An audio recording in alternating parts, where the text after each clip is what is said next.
Je m'appelle Jacques Olivier, je suis le CEO du groupe Orisha depuis 2018. Orisha propose des solutions logicielles de transformation digitale pour des missions critiques, des métiers critiques tels que l'agritech, healthcare, le commerce et puis ce qui nous intéresse aujourd'hui c'est la PropTech et la construction.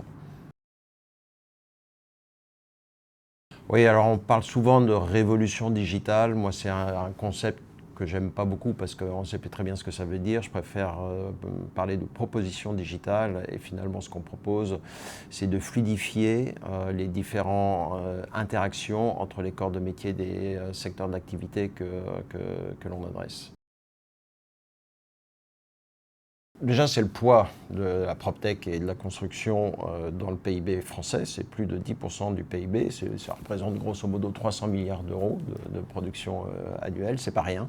Donc c'est un secteur très profond. Puis c'est un secteur concret qui parle à tout le monde. Le real estate, c'est quelque chose, par opposition au service, quelque chose de tangible. Et puis on pense qu'il y a encore beaucoup à faire dans la digitalisation de ces métiers-là, à l'instar d'autres secteurs qui sont peut-être un petit peu plus avancés en termes de digitalisation. Le frein, c'est toujours un peu le même, c'est la peur du changement. Alors, c'est pas par manque de courage ou de volonté, mais c'est souvent la peur de renverser la table. Et d'ailleurs, je reviens sur mon propos introductif, c'est quand on parle de révolution digitale, finalement, on fait peur à tout le monde. Une proposition digitale permet d'accompagner nos clients step by step. Et la succession de petits pas permet de faire de grandes choses quand on est un petit peu endurant. Pour les convaincre, il faut parler leur langage métier, ça c'est la première chose, et puis tout de suite leur expliquer la proposition de valeur et le ROI qu'ils vont pouvoir tirer de l'usage de ces nouvelles solutions. Absolument. Du terrain, de la proximité, de l'agilité sont les valeurs fondatrices d'Orisha, quel que soit le secteur d'activité qu'on adresse. Ouais.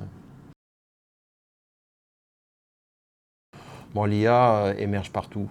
La création de valeur, elle est absolument partout, tant dans les processus internes de création, de design de solutions, pour aller plus vite sur le marché, qu'en valeur fonctionnelle pour nos clients.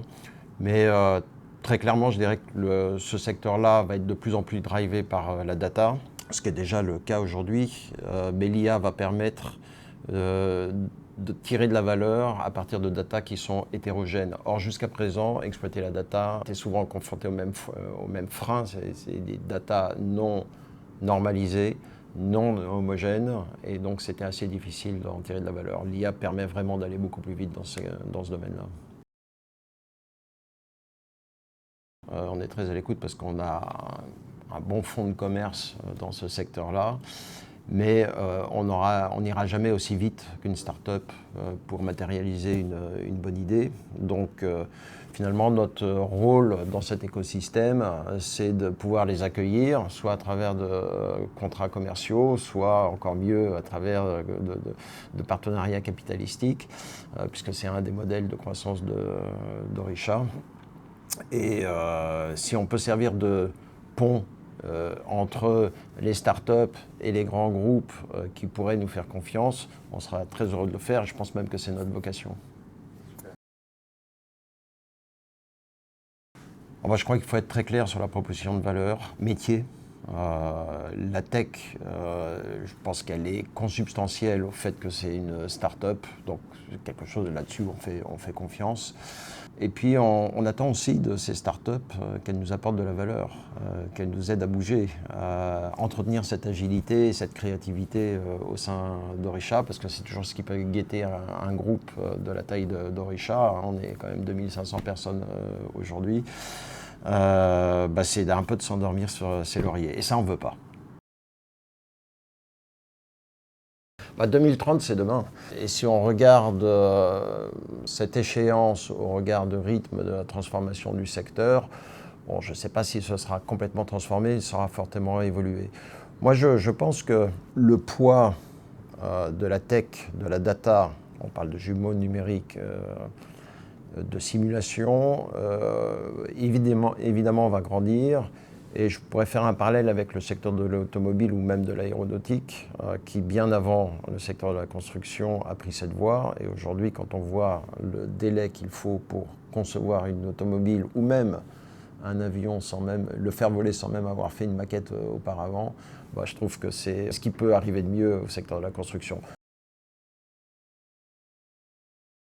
De ne pas avoir peur, c'est-à-dire que quand on parle d'innovation, très souvent, on sous-entend innovation de rupture.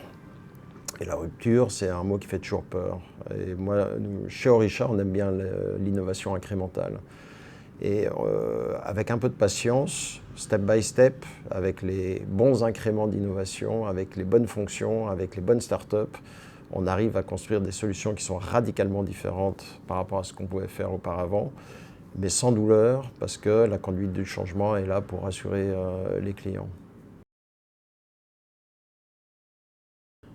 Je dirais des chantiers. Mais c'est intéressant. La question est intéressante parce que je pense qu'il y a un parent pauvre dans tout ça. C'est finalement toute la numérisation, digitalisation et l'impact de l'IA sur l'environnement réglementaire qui est de plus en plus contraignant, de plus en plus serré. Et donc, je crois que le back-office a aussi beaucoup à attendre de cette révolution. Ouais. Si on peut servir de pont entre les startups et les grands groupes que l'on sert partiellement, on sera très heureux de le faire et ce sera un moyen de créer de la valeur à la fois pour les startups et pour nous-mêmes et pour les clients. Venez nous voir.